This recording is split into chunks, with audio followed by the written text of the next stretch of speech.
गायक आहेत योगेश तपस्वीजी, अमिता मराठे, संजय नांदासकर, तबल्यावरती आहेत शिरीष जोशी,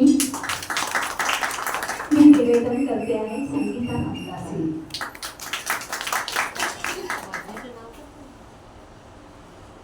श्री रामचंद्रांच्या अश्वमेध यज्ञासाठी अयोध्येत माणसांचा महासागर जमला होता. तापस वेश धारण केलेले दोन वटू मंडपात आले. ते म्हणाले, आम्ही महर्षी वाल्मिकींचे शिष्य आहोत. श्रीराम श्रीराम स्वये श्री राम प्रभु ऐकते, स्वये श्री राम प्रभु ऐकते, कुशलव रामायण गाते, कुशलव रामायण गाते, स्वये श्री राम प्रभु ऐकते, स्वये श्री राम प्रभु ऐकते, कुशलव रामायण गाते, कुशलव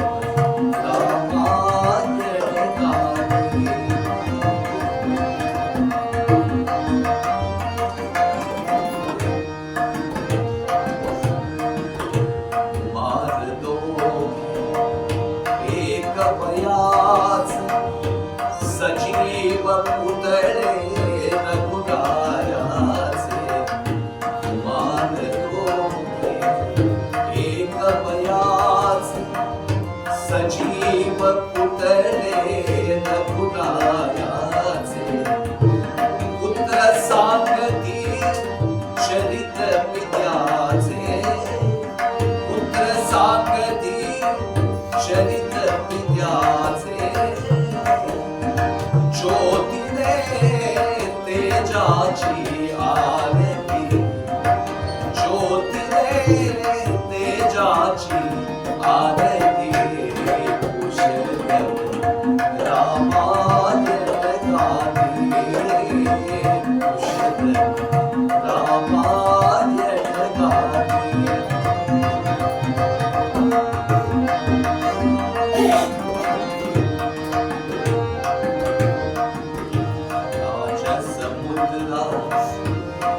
वेशमुनीचे गंधर्वचे ते तपोवनीचे, राजसमुद्रा वेशमुनीचे गंधर्वचे ते तपोवनीचे, वाल्मिकीच्या भावमनीचे, वाल्मिकीच्या भावमनीचे, मानवी रूपे आकारती, मानवी रूपे आकारती, कुशलव रामायण गाते, कुशलव रामायण गाते.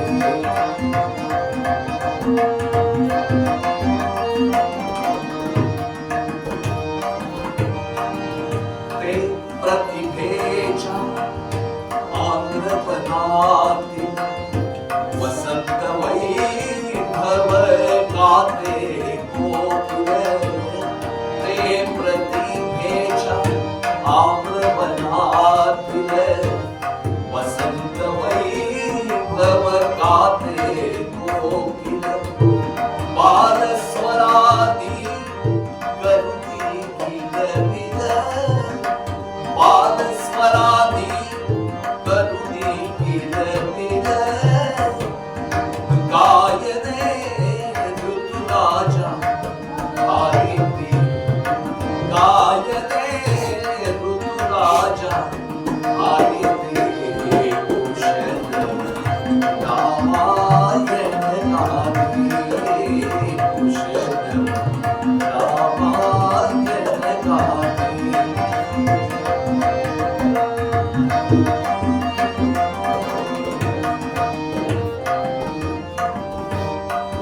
पुरुषार्थाची चारी चौकट त्यात पाहता निज जीवन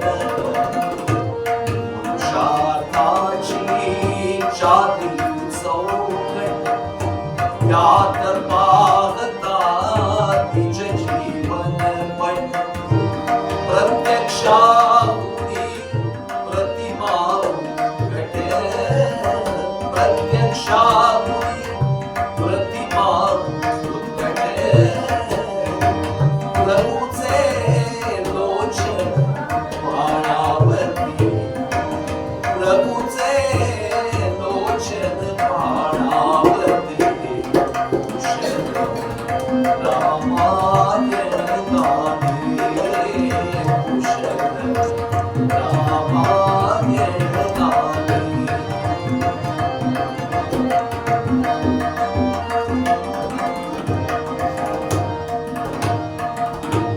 सामवेद से पार हो सामवेद से पार बोल सदा मागून सर्ग चालती सर्गा मागून सर्ग चालती सजीव मुनिजन स्त्रिया डोलती सजीव मुनिजन स्त्रिया डोलती आसवे गादी उघडती आसवे गादी उघडती कुशल रामायण गादी कुशल रामायण गादी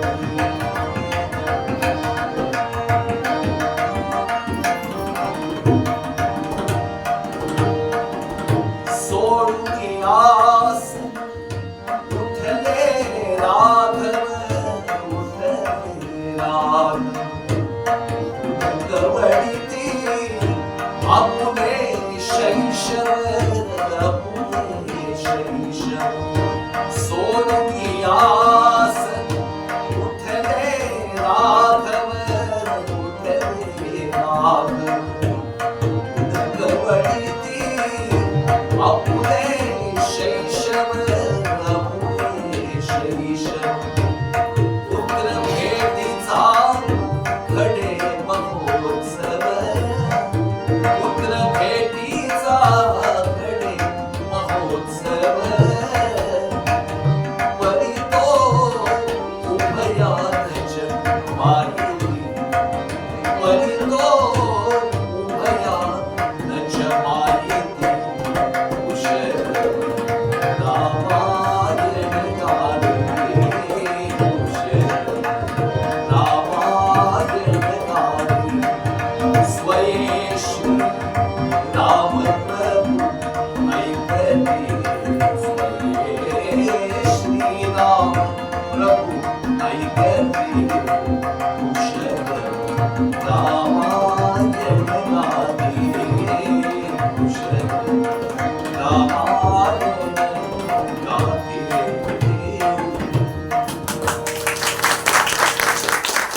वा आत्ताच ताई म्हणाल्या वैशाख उजळला पण चैत्री पालवी आपल्याला परत एकदा जाणवली असेल या सुरांनी केवढी अफाट ताकद आहे या सुरांमध्ये शब्दांमध्ये पुत्र प्राप्ती व्हावी ह्या इच्छेने दशरथाने यज्ञाश्व सोडला पुढे एका संवत्सरानंतर तो यज्ञीय अश्व परत आला राजा दशरथाच्या विनंतीनुसार ऋष्यशृंगाने पुत्र कामेष्टी यज्ञ मांडला एका शुभवेळी यज्ञीय ज्वालेतून एक रक्तवर्ण महापुरुष प्रकट झाला आणि दुंदुभीसारखा कडखर पण मधुर नादाने तो राजा दशरथाला म्हणाला दशरथा घे हे पाय सदा गाताय योगेश तपस्वी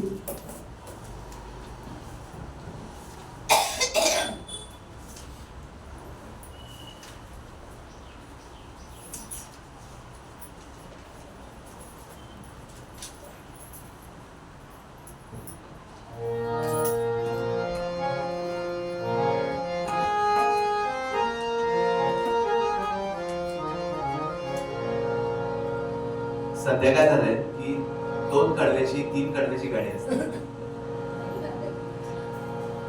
ती म्हणताच धाप लागून जाते लोकांना. आणखीन हिच्यामध्ये काही तर 10-12 कडव्यांची गाणी रामायण. आणखीन म्हणजे ऐकताना किंवा गाताना सुद्धा तुमच्या डोळ्यासमोर ते चित्र शब्दचित्र उभं राहील एवढी ताकद त्या शब्दांची आहे. त्या आणखी म्हणजे ही खूप आजकाल लोकांना तेवढ्या लेंगची गाणी ऐकायची सवय राहिली नाही, म्हणायची पण नाही राहिली.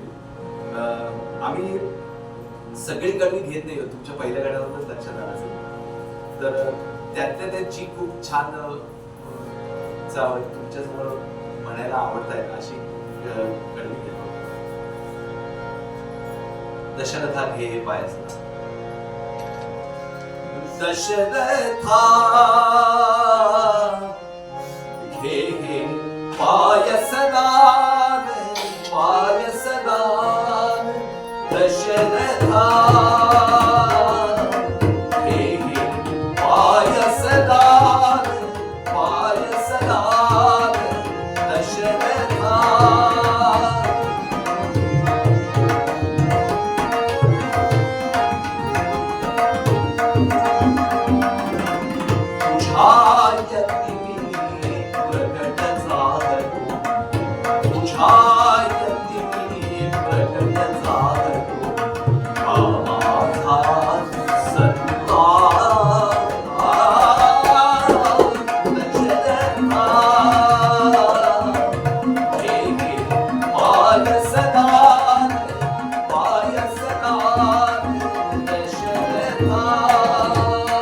दशरथा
हे यज्ञ पुरुषाचं वचन खरं ठरलं.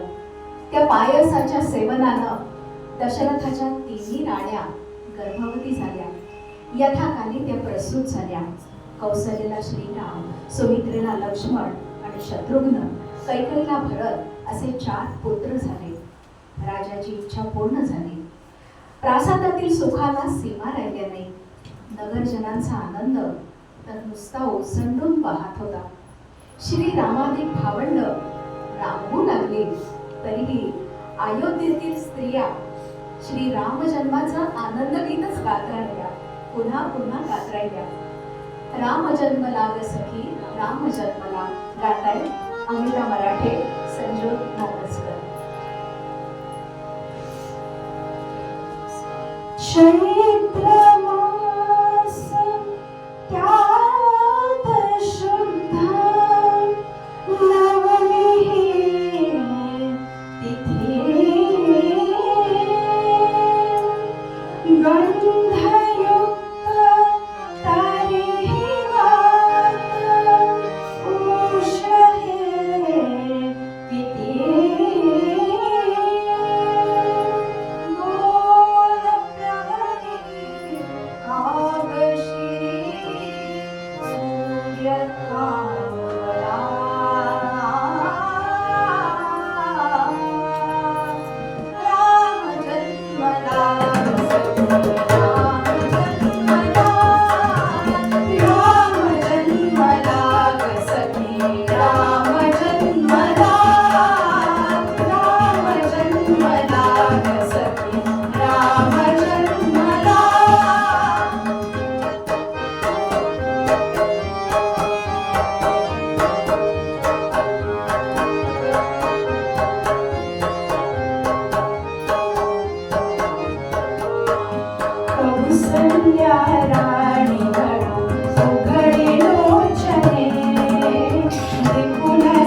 त्यांना वाटलं असेल.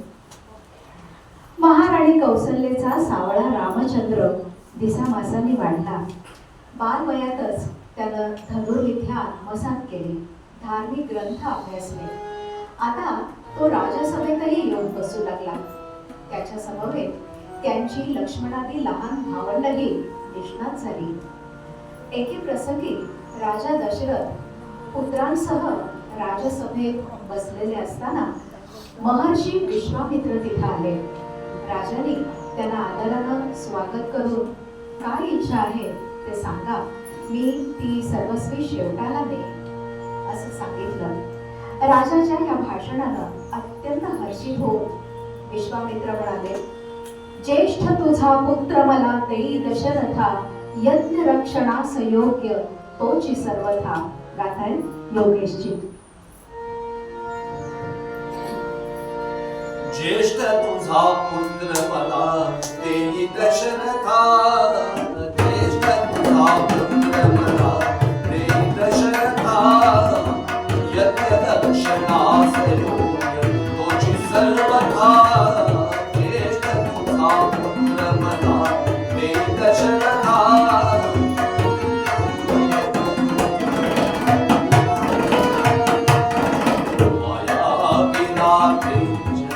कष्ट भीती मज सिंहार माया विराज, कष्ट भीती मज सिंहार.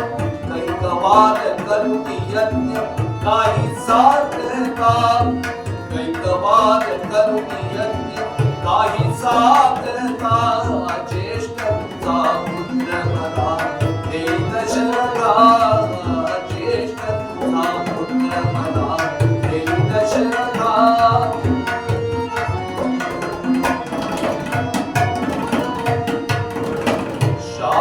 साधे भूमी दीक्षित तो नित्यक्षमी, शापक साधे भूमी दीक्षित तो नित्यस्वरूप. सोडतोच तो प्रदेश याग मोडता, सोडतोच तो प्रदेश याग मोडता. ज्येष्ठ तुझा पुत्र मला देई दशरथा, ज्येष्ठ तुझा पुत्र मला देई दशरथा.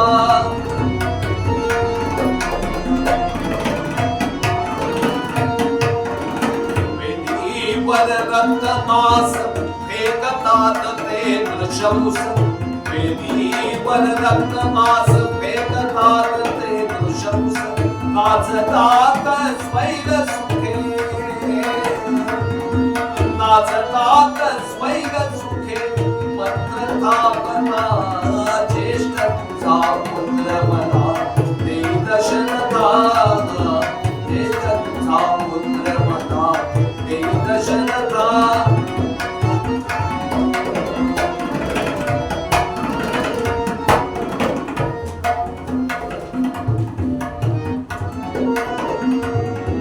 श्रीरामा तूच मान घेई तुझे जाप बाण, श्रीरामा तूच मान घेई तुझे जाप बाण. येतो तल ये पुढे अनुज मागुता, येतो तल ये पुढे अनुज मागुता. ज्येष्ठ तुझा पुत्र मला देई दशरथा, ज्येष्ठ तुझा पुत्र मला देई दशरथा. यज्ञ रक्षणास योग्य तोची सर्वथा. ज्येष्ठ तुझा, ज्येष्ठ तुझा, ज्येष्ठ तुझा पुत्र मला देई दशरथा.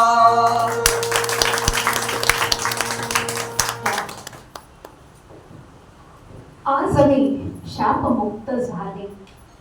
सती आहे देवी या उद्गाराने कृतज्ञता व्यक्त केल्यानंतर श्रीरामांनी गौतमाश्रमात थोडी विश्रांती घेतली आणि मुनिजनांसह ते परत मार्गस्थ झाले. जनकाच्या मिथिला नगरीत पोहोचताच जनकाने अतिशय आनंदाने त्यांचं स्वागत केलं. मुनिजनांसह असलेले दोघे कुमार हे अयोध्यापती दशरथाचे पुत्र आहेत हे कळताच राजर्षी जनकाच्या आनंदाला सीमा राहिली नाही. दशरथाचे हे परमप्रतापी पुत्र तुझ्याकडे असलेले विशाल शिवधनुष्य पाहण्यासाठी आले आहेत असंही विश्वामित्राने जनकाला सांगितलं. सहस्त्रावधी राजे प्रत्यक्ष पाहत असताना मल्लांकरवी ते धनुष्य जनकानं दरबारात आणवलं. राम लक्ष्मणांनी त्या थोर धनुष्याला नम्रपणे प्रणाम केला. श्रीरामांनी ते धनुष्य उचलण्याची आज्ञा मागितली. जनकाने ती आनंदाने दिली. श्रीरामांनी ते धनुष्य विलया उचललं. प्रत्यंच्या लावण्यासाठी महाबाहू श्रीराम ते धनुष्य वाकवू लागले. तोच 20 कडाडण्यासारखा प्रचंड नाद झाला. ते धनुष्य मधोमध भंग पावले. तो विलक्षण दृश्य पाहून जनकाला अत्यानंद झाला. आपली पुत्री वीर्यशुल्का सीता त्या महावीराला देण्याचा निश्चय जनकाने बोलून दाखवला. विश्वामित्रांनी ते मान्य केलं. यथाकाली श्रीरामाचा भूमिकन्या सीतेशी विवाह झाला. अवर्णनीय समारंभ झाला. प्रथम पराक्रमासाठी प्रासादाबाहेर पडलेले राम लक्ष्मण आपल्या नववधूंसह अयोध्येला परत आले. ते जाऊन महिने लोटले तरी मिथिलेचे भाटचारण सीता स्वयंवराचे गीतच पुन्हा पुन्हा आळवत होते. आकाशाशी जडले नाते धरणी मातेचे स्वयंवर झाले सीतेचे. गाताय योगेशजी, अमिता संत.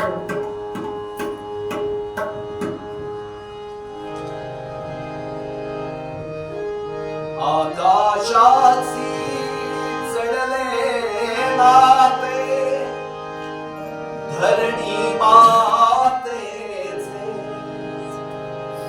स्वयंवर झाले सीतेचे. स्वयंवर झाले सीतेचे. स्वयंवर झाले सीतेचे. स्वयंवर झाले सीतेचे. स्वयंवर झाले सीतेचे.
अंश विष्णू झाला,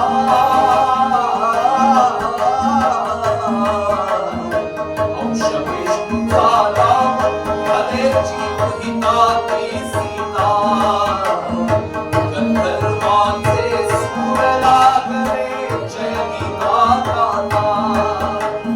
अंश विष्णू झाला, कलेची मोहिताची सीता, गंधर्वांचे सूर लागले जय गीता गाता. आकाशासी चढले नाते ऐसे धरणीचे, आकाशासी चढले नाते ऐसे धरणीचे. स्वयंवर झाले सीतेचे, स्वयंवर झाले सीतेचे, स्वयंवर झाले सीतेचे, स्वयंवर झाले सीतेचे, स्वयंवर झाले सीतेचे, स्वयंवर झाले सीतेचे.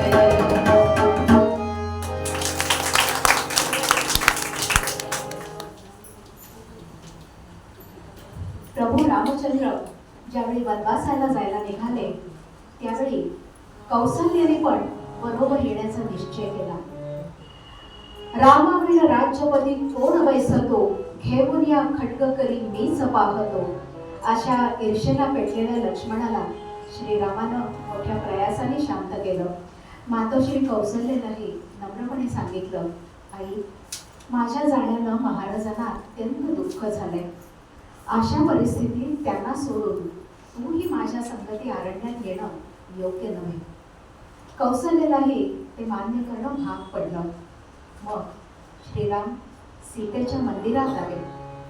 तिला त्यांनी सगळा प्रकार निवेदन केला. शेवटी वनात जाण्यासाठी निरोप मागितला. निरोप शब्द ऐकताच उदास हसत सीता म्हणाली, निरोपा नसला माझा गेला, जेथे दाखव तेथे सीता. यातून अमिता मराठे.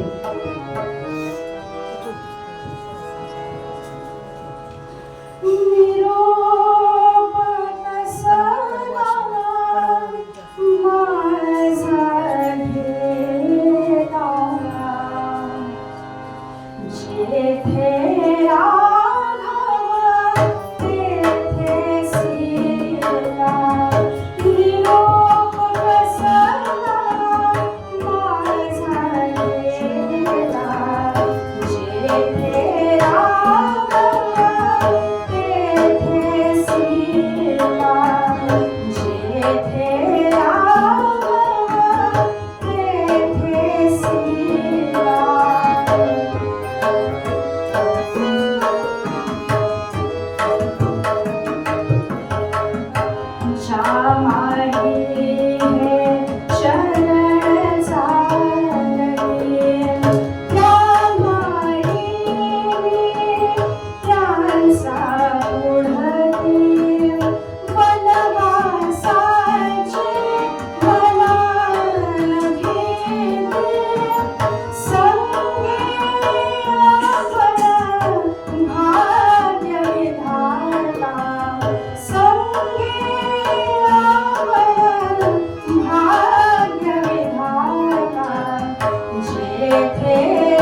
थांब सुमंता थांबवी रे रथा, ही नगरजनांची आर्त प्रार्थना श्रीरामाचा रथ अडवू शकली नाही.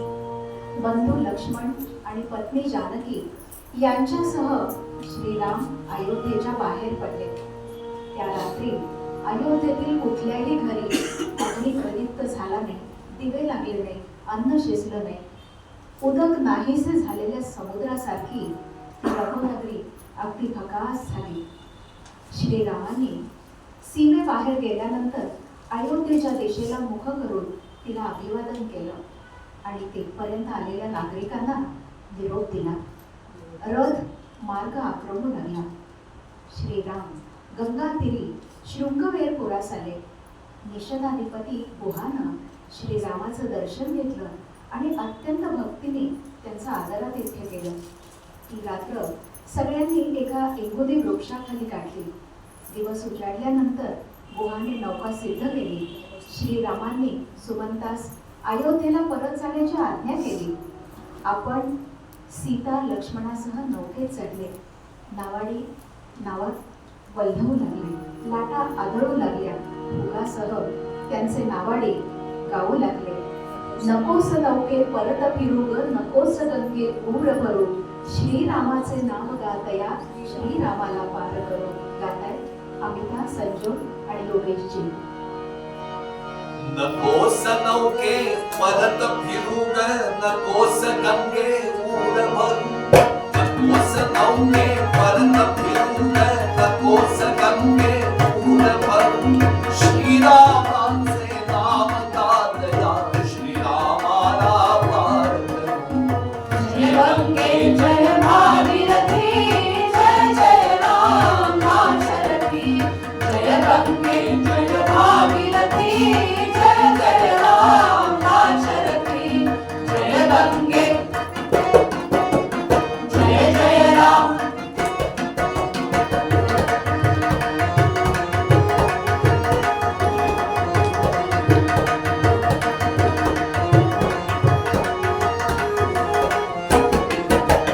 ही दैवाची उलटी रे माथ्यावरचा ढळभूमी, ही दैवाची उलटी रे माथ्यावरचा ढळभूमी. भाग्य आपुले आपुल्या हाते, आपुल्या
श्रीरामाचे पावलना पावलगंगा पावलना श्रीरामाचे पावलना निर्दोषनाशी प्रवास हा प्रभुना विठ्ठला मी नित्य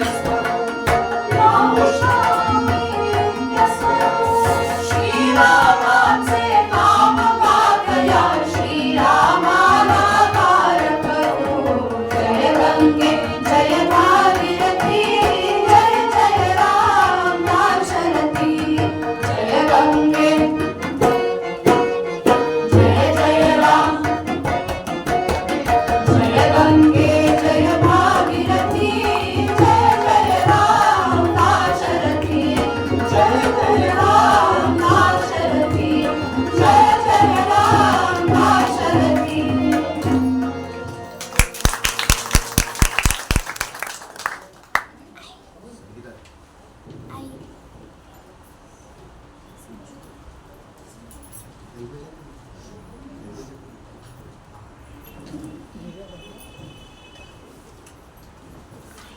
चापबाण घ्या करी सावधान राघवा असा इशारा श्री रामचंद्रांना देणारा लक्ष्मण स्वतः भरतावर संतापाने धावून जाऊ लागला तेव्हा श्रीरामांनी परत त्याचं सांत्वन केलं.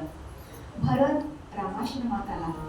वेड्यासारखीच त्यानं श्रीरामांच्या चरणांना मिठी घातली. रामाने त्याला जवळ घेतलं, कुशल विचारलं. भांबावून गेलेल्या भरतानं मोठ्या कष्टाने पितृनिधनाची वार्ता त्यानं सांगितली. सर्व आश्रमावरच दुःखाची छाया पसरली. यथाकाळी श्रीरामांनी वडिलांचं श्राद्ध केलं. भरत पुन्हा पुन्हा म्हणू लागला, रामा, माझ्या आईच्या मूढपणामुळं आणि वडिलांच्या पत्नी प्रेमामुळं तुम्हाला वनवासी व्हावं लागलं. तेव्हा सर्वज्ञ श्रीराम भरताला म्हणाले, दैवजात दुःखे भरता दोष ना कुणाचा पराधीन आहे जगती. बरोबर गाताय योगेशजी. गीतरामायणातली काही काही गाणी अशी आहेत की ती गीतरामायणातनं बाजूला काढून जरी नुसती आहे तरी ती इतकं जीवनाचं तत्वज्ञान दोन ओढे त्यांची होते सागरात. ह्या ओळी दैवी आहेत, म्हणजे ह्याला परिसर स्पर्शच पाहिजे, ह्या भगवंताची आविष्कार पाहिजे, त्याशिवाय या ओळी सुचू शकत नाही. फार सुंदर काव्य आणि बाबूजींनी तेवढं सुंदर गायलं. दैवजात दुखे भरता दोष ना कुणाचा पराधीन आहे जगती पुत्रवाद दैवजात दुखे भरता दोष ना कुणाचा पराधीन आहे जगती पुत्रवाद दोष ना कुणाचा.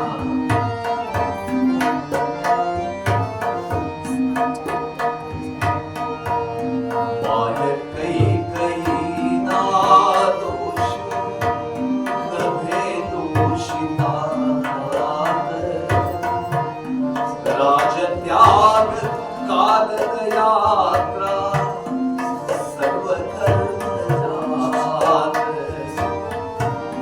खेळ चालला से माझ्या पूर्व संचिताचा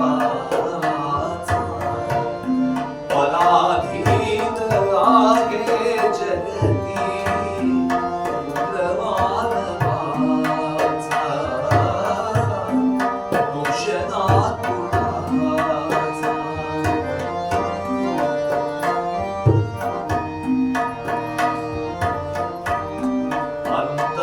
अंतउन्नतीचा पत्नी होई या जगात सर्व संग्रहाचा बच्चा नाशनाचा वियोगात मिलन होते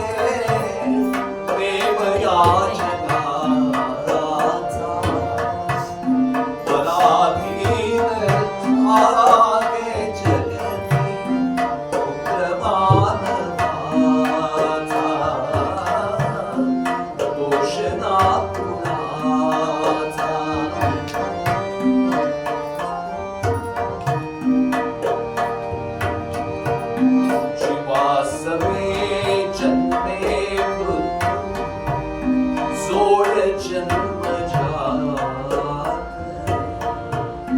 दिसे भासते ते सारे विश्वनाशवंत काय शोक कलिसी वेळा स्वप्नीच्या फळाचा पराधीन आगे जगती पुत्र मानवाचा दोष ना कुणाचा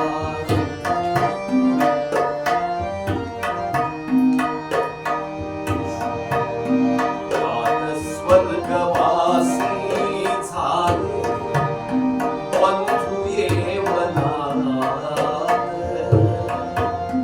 वातर्क्यला झाले काही सरी अकस्मात मरण कल्पनेशी धावे जन्म जाणव्याचा पराधीन आगे जगती प्रमाणवाचा दोष ना कुणाचा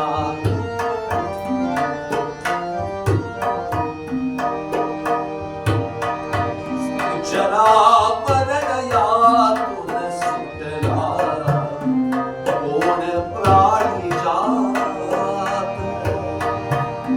दुःख मुक्त जगला तारे ही जीवनात वर्धमान ते चाले मार्ग अक्षयाचा वर्धमान ते चाले